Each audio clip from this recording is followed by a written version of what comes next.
नमस्कार। सवाल देश का वित्त रोहित में आप सभी का बहुत बहुत स्वागत है। दोस्तों, नीट का जो एग्जाम में जिस तरीके से धांधली निकला है और एनटीए का जिस तरीके से इसमें रोल निकलता जा रहा है, दिन प्रतिदिन ये जो घटना है वो और भी ज्यादा संगीन होता जा रहा है। आप सबको पता होगा कि लगभग 23 लाख से ज्यादा बच्चों ने एनडब्ल्यूटी नीट का एग्जाम में अपियर हुए थे, जिसमें से बहुत सारे ऐसे बच्चे थे जिनको 720 में से 720 नंबर आ गए थे, और बहुत सारे ऐसे बच्चे भी थे जिनको 718 नंबर, 717 नंबर और 716 नंबर भी आए, जो कि कुछ मैथमेटिक्स जिस तरीके से उनका प्लस माइनस का कॉम्बिनेशन है उस हिसाब से दिस वाज इम्पॉसिबल। उसके बाद भी उसको ग्रेस मार्क्स बताया गया। नीट के बारे में अब जैसे जैसे इंफॉर्मेशन बाहर आ रही है, एनटीए के जो फंक्शनल तरीका है, जिस तरीके से एनटीए काम करती है, उस पर कई तरह के क्वेश्चन उठने लगे हैं। सुप्रीम कोर्ट ने भी कई तरह के क्वेश्चन उठाए हैं। जुलाई में उस पर डेट आया हुआ है, उस पर देखा जाएगा कि क्या हो रहा है। लेकिन सबसे दुख की बात यह है कि धर्मेंद्र प्रधान, और जो कि बीजेपी, जो कि इतनी सेंसिटिव गवर्नमेंट मानी जाती है, सबसे पहले तो वो डिनाइल मोड में थे, जो कि बहुत ही बुरी बात है। अगर कोई घटना घटी है या कोई घटना घट रही है या कोई ऐसा इंफॉर्मेशन आ रहा है तो उसको संज्ञान में लिए बगैर पहले ही घटना को इग्नोर कर देना।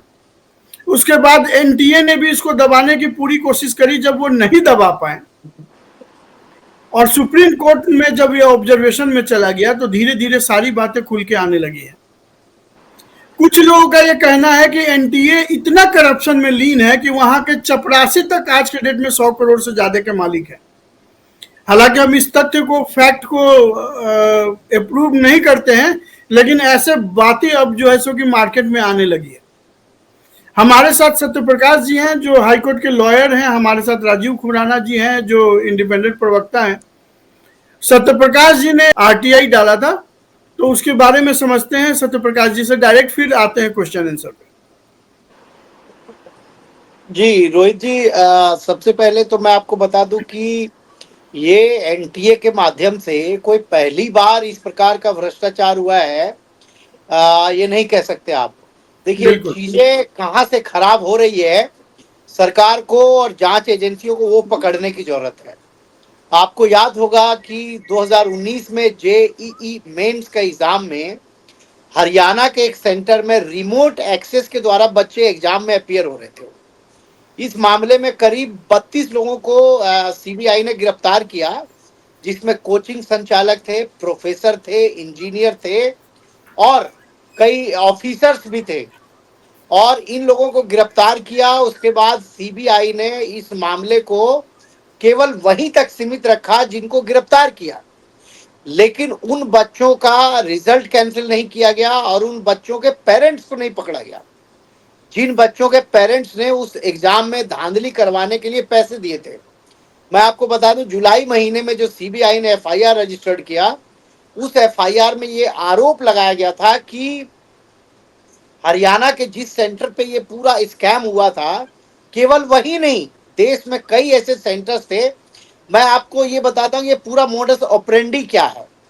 जैसे एनटीए जो एग्जाम करवाती है, जितने भी भारत के जो बड़े एग्जाम्स हैं, चाहे यूजीसी कंडक्ट कराता हो, चाहे सिंपल भाषा में मैं अगर कहूँ तो आईआईटी, एम्स के, और जो भी इस प्रकार के यूजीसी के प्रोफेसर्स के जो एग्जाम होते हैं, मैं साधारण भाषा में इसलिए बता रहा हूँ ताकि आम लोग समझ पाए कि एनटीए क्या एग्जाम करवाती है और क्या बनते हैं एनटीए के एग्जाम में अपियर होने के बाद स्टूडेंट।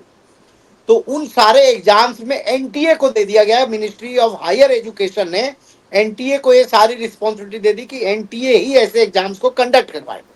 और एनटीए का कुछ समूह है, उन लोगों ने पहले इसको बनाया, फिर इसको बड़ी चालाकी से गवर्नमेंट की एक बॉडी के रूप में कन्वर्ट करा लिया। तो जो इसकी जड़ है वहां पकड़ने की जरूरत है, क्योंकि 2022 की जो एफआईआर हुई, उस एफआईआर को सीबीआई ने दबा दिया। देखिए सीबीआई, सबसे बड़ी समस्या क्या है कि आप जांच एजेंसियों पे सवाल नहीं उठा सकते। सीबीआई ने 2022 में जो एफआईआर रजिस्टर्ड किया, उसमें उस परिणाम को क्यों नहीं कैंसिल किया गया? जब चोरी सही बात। सामने पकड़ी गई, आईआईटी बच्चे आईआईटी में चले गए। अब उन बच्चों को, जो बच्चे जेन्युइन थे, जो डिजर्व करते थे, वो पास नहीं हुए। उसमें आपको मैं इसी और बता दूं रोहित जी, मैं नाम नहीं लूंगा, जो 2022 का जेई एग्जाम जो हरियाणा के सेंटर पे बच्चे पकड़े गए, उसमें कई आईपीएस और आईएएस के बच्चे हैं। सीबीआई का रिकॉर्ड आप सम्मान उठा के देख लें आप।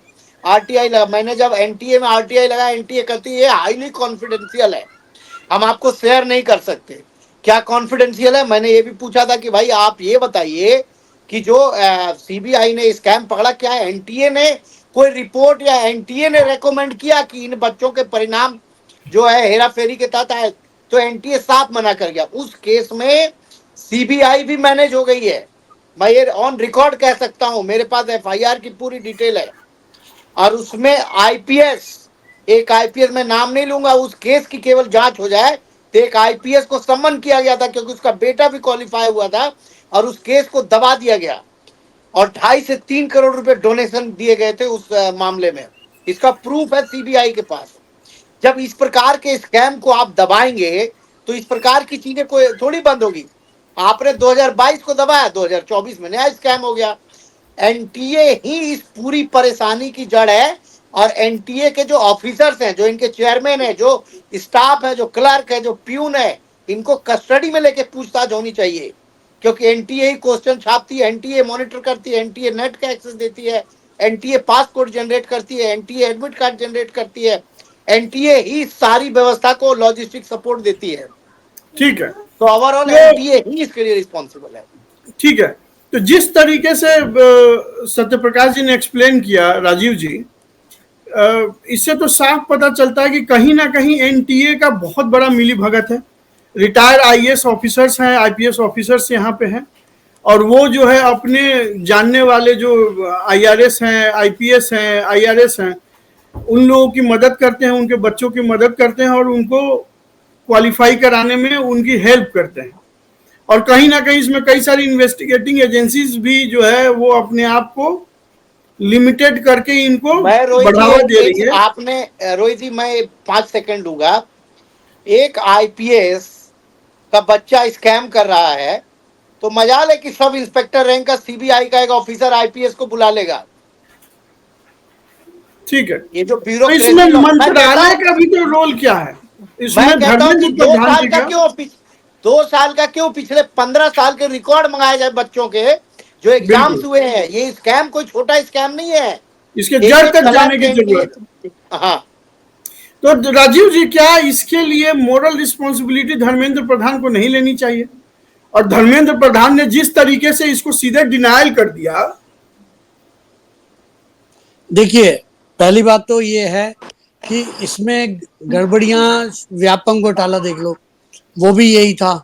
ये इतने घोटाले हो चुके हैं, हम हमारे हर बार जो पर एग्जाम देने वाले हैं वो ठगे जाते हैं। होता क्या है, ये जो इंस्टीट्यूट या जो संस्थाएं हैं जो एग्जाम लेती है, ये भी एक तरह का, जैसे जजों का कोलोजियम सिस्टम है ना, इनका भी एक कोलोजियम सिस्टम है कि मेरा आईपीएस, तेरा आईपीएस का बेटा, तेरी बिल्कुल सिफारिश, वो रिश्तेदारी, वो भाई भतीजावाद, वो लेन देन, ये सब चीजें चलती हैं। फिर इसमें ये 24 लाख बच्चे पिस रहे हैं, 23 लाख वही समथिंग बच्चों ने एग्जाम दिया है। यही तो समस्या है ना, कि उनके चक्कर में कितने लोग सफरर होते हैं। व्यापम में क्या हुआ, कितने बाद में आत्महत्याएं हुई, कितने लोगों ने सुसाइड किया, जो 5-5 साल से ड्यूटी पे चल रहे थे, वो डॉक्टर ने सुसाइड कर लिया, जो बन गए। तो मेरे कहने का मतलब ये है, ये खेल है करप्शन का, आप भाई भतीजावाद का, जो न्यायालयों में चल रहा है वही हर संस्था में, हर घर, हर चीज में, हर ऑर्गेनाइजेशन में चल रहा है। अब आते हैं नीट पे। देखिए, नीट का खेल ये है कि इसके अंदर पॉलिटिकल इन्फ्लुएंस बहुत ज्यादा है, पॉलिटिकल लोग बहुत इन्वॉल्व हैं, क्योंकि अल्टीमेटली इन्हीं के द्वारा वो सारे अपने अपने बच्चों को, देखिए, एक जो मेन एक्यूज है, उस आप ना एक सिरा पकड़िए नीट का, रोज हर चैनल पे हर इंफॉर्मेशन है, एक सिरा पकड़िए आप उस सिरे को पकड़िए। लोग अपने बच्चों के लिए घोटाले कर रहे हैं एडमिशन के लिए, क्योंकि वो जो शख्स था मेन कल्प्रिट सिकंदर, उसने कन्फेस किया है कि मैंने अपने बच्चों को अरे कोटा में कोर्स, एक बच्चे को कोर्स करते हुए को बुला लिया, आजा बेटा आंसर शीट आ गई है, क्वेश्चन पेपर आ गया, बस सिर्फ ये तूने गेस्ट हाउस में बैठना है और ये करना है और सुबह वही एग्जाम देना है। मतलब ये क्या चल रहा है? आप जो कर रहे हैं सब एक दूसरे से जुड़े हुए हैं। एक वो पॉलिटिकल इन्वॉल्वमेंट है, आईपी सारे अफसरों के इन्वॉल्वमेंट है, जो नीट के एनटीए वाले जो लेते हैं उस डिपार्टमेंट की है। आप वो जो अभी सत्य प्रकाश जी कह रहे हैं कि अगर बड़े लोगों के बच्चे डॉक्टर और ये जो एमबीबीएस कर रहे हैं और ये बनना चाह रहे हैं, उसमें किसी एसएचओ तो की हिम्मत नहीं, ये तो ऐसा ही बोल के किसी एसएचओ की हिम्मत नहीं है आईपीएस मैं खुराना या जी, किसी मैंने जो बात कही है आपको पूरी रिस्पॉन्सिबिलिटी के साथ, और मैंने रोहित जी के साथ डॉक्यूमेंट भी शेयर कर दिया है। 2022 जुलाई के महीने में सीबीआई ने एफआईआर रजिस्टर्ड किया हुआ और उसमें पकड़ा, बकायदा बच्चों को सम्मन किया। वो बच्चे सारे आईआईटीएन हो गए। जब आईआईटीएन ही मुन्ना भाई हो गया, पहले तो मैंने सुना था लोग कहते थे कि नकली वकील बन रहे हैं, अब तो वकीलों से ज्यादा नकली डॉक्टर और नकली इंजीनियर बन रहे हैं जो आईआईटी और अच्छे कॉलेजों में पढ़ रहे हैं।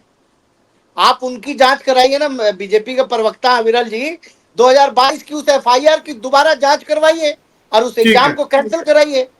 ठीक है, अविरल जी आपका स्वागत है बीजेपी से। अभी अब थोड़ा आप लेट से ज्वाइन किए हैं। अभी सत्यप्रकाश ने पूरा डिटेल दिया है, जिसमें एक आरटीआई का पूरा डिटेल है कि कैसे आरटीआई भी डाला गया था सत्यप्रकाश के द्वारा और एनटीए ने उसको उसके जवाब देने से मना कर दिया। और जिस तरीके से धर्मेंद्र प्रधान का इसमें रोल सामने आया है, उसका पूरे पूरे इंडिया में थूथू हो रहा है कि धर्मेंद्र प्रधान जैसा एक समझदार मंत्री कैसे सीधे डिनाइल कर सकते थे। उन्होंने पहले ही डिनाइल कर दिया कि कुछ हुआ ही नहीं है। एनटीए ने भी उसको दबाने की कोशिश किया। ये तो भला हो सुप्रीम कोर्ट का, अदरवाइज आप लोगों ने तो दबा दिया होता।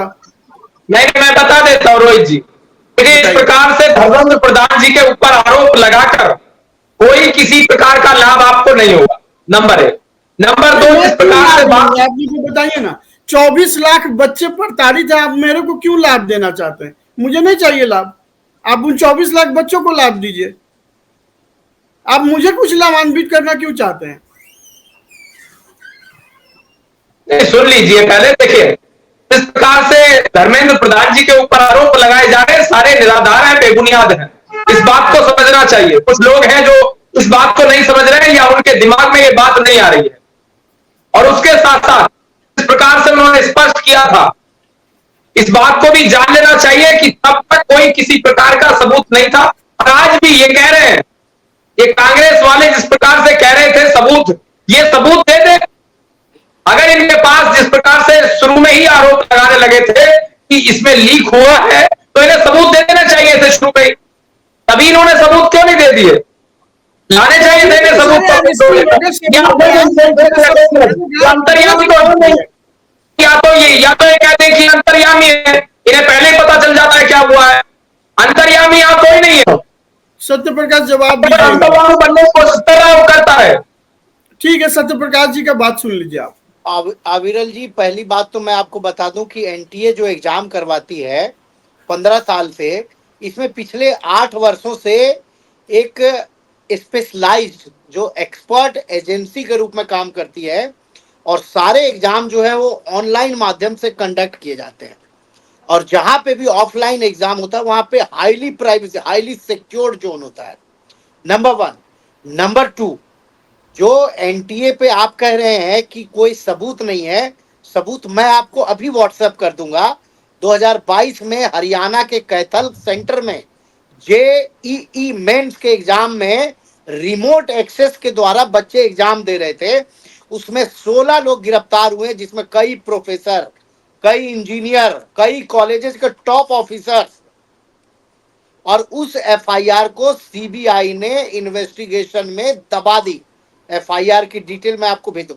आप 2024 छोड़ दीजिए, आप 2022 की उस एफआईआर को केवल इन्वेस्टिगेशन फिर से करवाइए कि जो बच्चे क्वालिफाई हुए थे और जिन पेरेंट्स को सीबीआई ने उस केस में सम्मन किया था, उन बच्चों के रिजल्ट क्यों नहीं कैंसिल किए गए। ठीक है, जब आपने चोरी पकड़ ली, आज आपने कैंसिल किया ना, आज यूजीसी नेट का एग्जाम कैंसिल किया ना आपने। जब आपने चोरी पकड़ ली थी, आपके पास पूरी वीडियोग्राफी है, बच्चा कैथल के सेंटर में बैठ के केवल माउस को मूव कर रहा, उसका आंसर कोई रिमोट एक्सेस से और भर रहा था। ये पूरा प्रूव्ड है। आप उस एफआईआर को दोबारा खुलवाइए। आप तो बीजेपी के प्रवक्ता हैं, आपसे मैं आग्रह करूंगा कि मैं आपको शेयर करता हूं और उस एफआईआर को आप खुलवाइए, आपके पूरे एनटीए का स्कैम ही खुल जाएगा। ठीक है, अविरल जी छोटा सा जवाब दीजिए, फिर मैं नए क्वेश्चन पे आता हूं जल्दी से। जी देखिए, हम उन लोगों में से नहीं है जो अपराधियों का सपोर्ट करते हैं, जो दोषियों को संरक्षित करने का कार्य करते हैं। हम दोषियों को सजा दिलवाने का कार्य करते हैं। दोषियों के जो भी आरोपी है के ऊपर भी आरोप सिद्ध होता है, उस पर निश्चित कार्रवाई होनी चाहिए। कहीं भी अगर कोई भी गलत कार्य हो रहा है, कोई भी भ्रष्टाचार हो रहा है, कोई भी इस प्रकार की घटना घटित हो रही है, तो निश्चित रूप से उसके ऊपर कड़ी से कड़ी कार्रवाई होनी चाहिए, और यही भारतीय जनता पार्टी का एक उद्देश्य है। ठीक है, खुराना साहब। देखिए, किसी ना किसी की तो जिम्मेदारी तय करनी पड़ेगी। बिल्कुल, यही बात ठीक तो हो है, रही है ना। ठीक है। वो कांग्रेस, कम्युनिस्ट पार्टियां जो अपना एजेंडा चला रही हैं वो ठीक है। इन्होंने जो आयुषी पटेल का जो किया है वो तो मुझे याद आ गया, वो जसलीन कौर याद आ गई, अगर याद हो सत्य प्रकाश जी आपको और आपको भी। उसने एक आम आदमी पार्टी का हाथ था उस लड़की के ऊपर, तिलक नगर की रेड लाइट पे उसने एक एक बाइक पे लड़के को, सरबजीत पे कोई 2015 में एलिगेशन लगा दिया था, ठीक। और वो लड़के को बेचारे को अंदर कर दिया।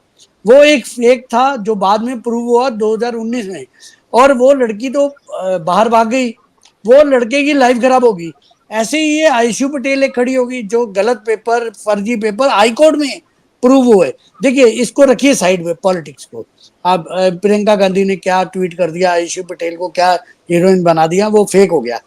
मैं ये कह रहा हूँ इनको पॉलिटिकल पार्टियों में न जाए। सवाल ये है 20 लाख जो बच्चे हैं उनके साथ, मैं ये नहीं कह रहा कि जब से 2014 से ये बीजेपी सरकार आई है तब से हो रहा है, ये पहले से होता आ रहा है। मैं ये कह रहा हूँ कि इनके ऊपर अंकुश लगाना चाहिए, इनकी जो इन पे कार्रवाई कड़ी होनी चाहिए। हमारे यहाँ प्रॉब्लम क्या है, अब देखिए लेटेस्ट मैं सुनने में आया अभी अभी, जब आपने प्रोग्राम चालू किया, केजरीवाल को बेल मिल गई। मतलब तो क्या करे पुलिस, क्या करे इन्वेस्टिगेशन एजेंसियां, क्या करें जब उन्होंने इतनी मेहनत से पकड़ना है और कोर्ट ने 15-20 दिन, महीने में छोड़ देना है उसको। ठीक है, केजरीवाल पे फिर किसी दिन डिस्कशन करेंगे। एक चीज सत्यप्रकाश, जिस तरीके से धर्मेंद्र प्रधान ने 19 तारीख को एक प्रेस कॉन्फ्रेंस करके बताया है कि वो कॉल्यूजियम बनाने जा रहे हैं जिसमें जीरो टॉलरेंस होगा एनटीए के करप्शन के खिलाफ, प्रेस कॉन्फ्रेंस आज किया है, ठीक है। तो उसमें उन्होंने एक बताया है, एक फ्रेमवर्क बताया है कि हम एक टीम बनाएंगे जो पूरे प्रोसेस को कंट्रोल करेगी और प्रोसेस को रीडिफाइन करेगी। आपको क्या लगता है कि जिस तरीके से भयंकर करप्शन में डूबी होगी है एनटीए, क्या धर्मेंद्र प्रधान के इस जो एक्शन है इससे कुछ फायदा होगा?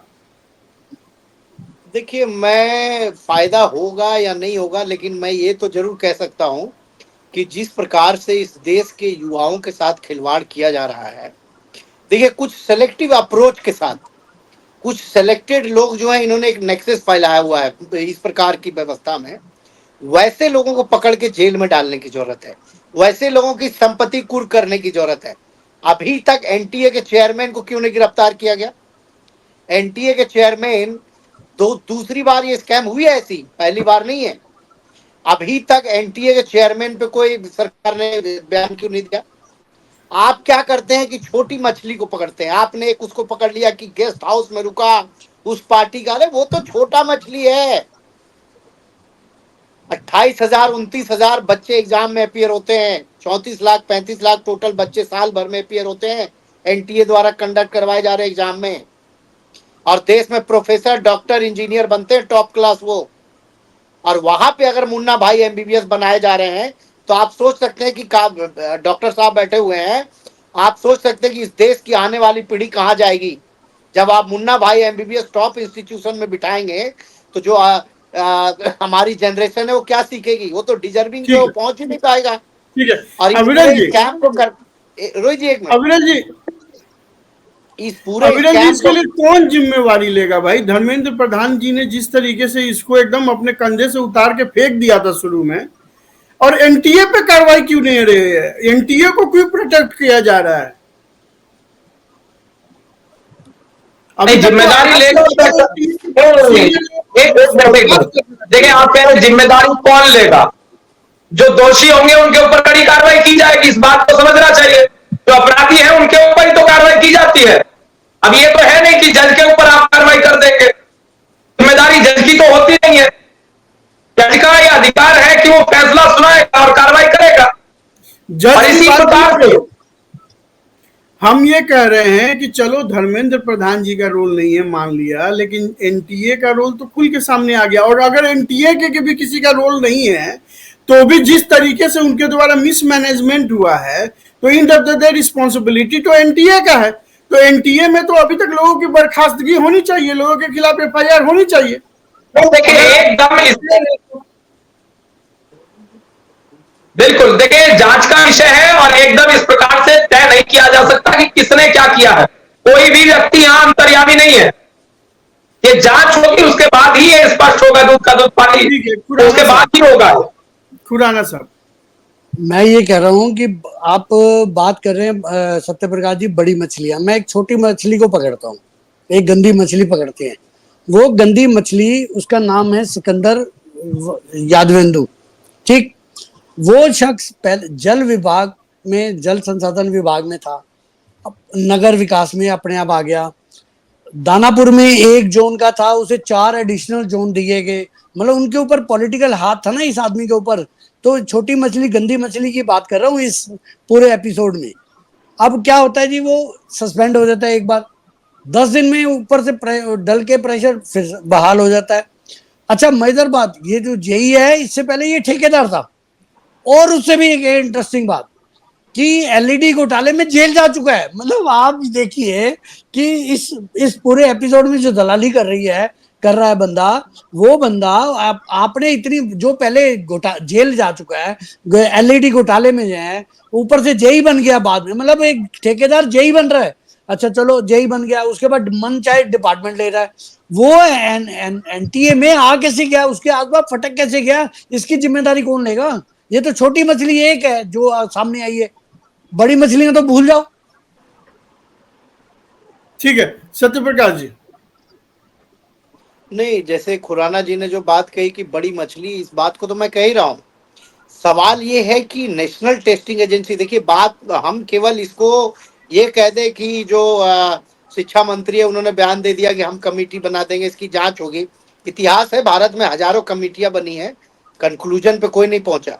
सही बात है। कंक्लूजन पे अगर कोई पहुंचता है तो वो गरीब पहुंचता है, वो पढ़ा लिखा आदमी पहुंचता है, फिर उसको एक स्कैम का वो मिल जाता है। फिर तो इस बार रिस्पॉन्सिबिलिटी तय होनी चाहिए। भारत में अभी प्रधानमंत्री मोदी जी के नेतृत्व में ऐसी सरकार है जो एक्शन लेने के लिए जानी जाती है। और जब सीधे सबूत हैं कि एनटीए की इरेगुलरिटीज इसमें पाई गई है, तो एनटीए, सबसे पहली बात है कि एनटीए को सरकार अपने कब्जे में ले पूरी तरीके से। बिल्कुल, यूपीएससी में जिस प्रकार से स्कैम नहीं हो रहा है, एनडीए को भंग कर देना चाहिए, बिल्कुल एनटीए इमीडिएट को इफेक्ट खत्म से कर दे। एनडीए को भंग एनटीए कर में, देना चाहिए। रोहित जी, एनटीए का दफ्तर आप गए होंगे, तो एनटीए में जो व्यवस्था है, वहां पे तो कोई भी जाके आसानी से अपनी कुछ भी निकाल सकता है वहां से। वहां की जो व्यवस्था है, वो आपको लगेगा ही नहीं कि ये देश की प्रीमियर इंस्टीट्यूशंस है, जो देश की प्रीमियर इंस्टीट्यूशंस में एडमिशंस के लिए मैं देख बच्चों का चुका हूँ, एंट्रेंस एग्जाम ले रही है। मैं गया हुआ हूँ एनडीए के ऑफिस में।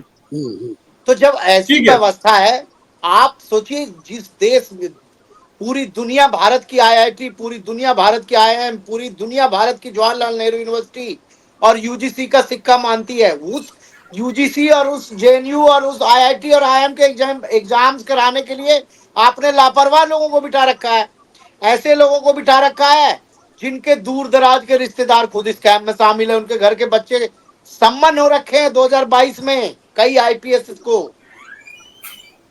ठीक है, तो कैसे खुराना आप साहब, ईमानदारी अपना क्लोजिंग कमेंट जल्दी से, प्रोग्राम खत्म करें। मुझे क्या लगता है कि जो हम किसी को स्वायत्तता देते हैं, थोड़ा सा इंडिपेंडेंस देते हैं किसी ऑर्गेनाइजेशन को, तो हम उसे चाहे वो जुडिशरी है, चाहे वो IMA है, चाहे कोई भी है, चाहे ये NTA है, हम क्या करते हैं, चाहे CA बनाने की जो एसोसिएशन है वो है, ऐसी जितनी भी ऑर्गेनाइजेशन, हम उन्हें इंडिपेंडेंसी दे देते हैं, लेकिन इंडिपेंडेंसी दें, लेकिन उसके लिए कुछ पैरामीटर, कुछ कंट्रोल, उसके ऊपर वॉच आउट होना चाहिए। मैं नहीं कह रहा उनको अलग मत करो, सरकारी तोता बना लो, नहीं, बट उनके ऊपर आप आंखें बंद करके विश्वास करो, उनके ऊपर देखो ना क्या चल रहा है, दिस इज ठीक है। अविरल जी, आपका क्लोजिंग कमेंट। जी देखिए, जो भी दोषी होगा उसके ऊपर कड़ी कार्रवाई की जाए। ठीक है, सत्य प्रकाश जी। बस मैं तो यही कहूंगा कि एनटीए के जितने भी पदाधिकारी रहे हैं उन पे FIR होनी चाहिए थी अभी तक। आखिर अभी तक FIR क्यों नहीं हुई? बिल्कुल। आप कोई आप प्राइवेट स्कूल और कोई छत्तीसगढ़ और जाके कोई यूपी के रिमोट एरिया में एग्जाम नहीं करवा रहे हैं कि एक प्रश्न पत्र लीक हो गया। वर्षों तैयारी करते हैं बच्चे, और तैयारी करने के बाद अगर एग्जाम कैंसिल हो जाए लास्ट मोमेंट में, वो भी इसलिए कैंसिल हो जाए कि क्वेश्चन पेपर लीक हो गए, तो देश की क्रेडिबिलिटी और जो प्रीमियर इंस्टीट्यूशंस की क्रेडिबिलिटी है, दोनों खतरे में आ जाएगी। आज पूरी दुनिया ये कहेगी कि भारत का IIT, वहां तो क्वेश्चन पेपर ही लीक हो रहा है। एग्जैक्टली। कितनी बड़ी क्रेडिबिलिटी हमारी देश की खराब हुई है एक एनटीए की वजह से। एक एग्जाम्पल बनना चाहिए जबरदस्त, ताकि आगे कोई ऐसी हरकत ना हो सके। बिल्कुल। FIR होनी मैं सत्यप्रकाश चाहिए, जी, ऑफिसर्स को जेल भेजने चाहिए। बिल्कुल, मैं सत्यप्रकाश जी और खुराना साहब और अविरल जी के भी बात से 100% सहमत हूँ। पहली बात कि जितने भी लोग हैं जो इसमें इन्वॉल्व हैं, उनके प्रति जीरो टॉलरेंस होना चाहिए।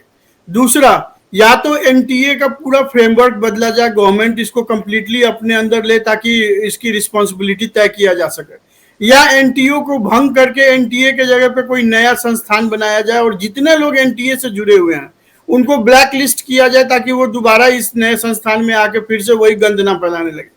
या पूरी तरीके से सरकार को एक नए अल्टरनेटिव अरेंजमेंट के बारे में सोचना चाहिए, क्योंकि जैसा अभी प्रवक्ताओं से आपने सुना कि बच्चे कई सालों से प्रिपरेशन करते हैं इस एग्जाम को पास करने के लिए, और कई सालों से ये धांधली किए जा रहे हैं, कई सालों से ये पैसा बनाने के चक्कर में पड़े हुए हैं। कुछ लोग अपने पर्सनल इनकम के लिए देश के 30 लाख, 40 लाख, 20 लाख बच्चों के भविष्य के साथ खिलवाड़ कर रहे हैं। और धर्मेंद्र प्रधान जी, जो कि इतने ऑनेस्ट मंत्री माने जाते हैं, वो इसके बचाव में आ जाते हैं, तो सच में चुल्ली भर पानी भी कम पड़ता है ऐसी बातों को डाइजेस्ट करने के लिए। तो धर्मेंद्र तुरंत जो है तुरंत इसके ऊपर एक्शन ले, एनटीए को बचाने का बिल्कुल कोशिश ना करें, क्योंकि बात जो है 24 लाख सालाना बच्चों के भविष्य से जुड़ा हुआ है। तो इसमें बीजेपी का मंत्री हो या प्रधानमंत्री हो या कांग्रेस का मंत्री हो या कांग्रेस का प्रधानमंत्री हो, को हम नहीं बख्शेंगे। और इस पे अभी हम लगातार सीरीज बनाएंगे जब तक कि इसका कोई एमिकेबल सॉल्यूशन नहीं निकल जाता है।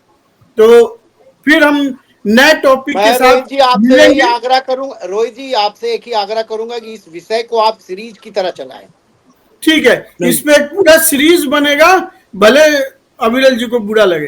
तो आज के लिए बस इतना ही, कल फिर मिलते हैं और फिर इस पे डिस्कस करते हैं। तब तक के लिए नमस्कार।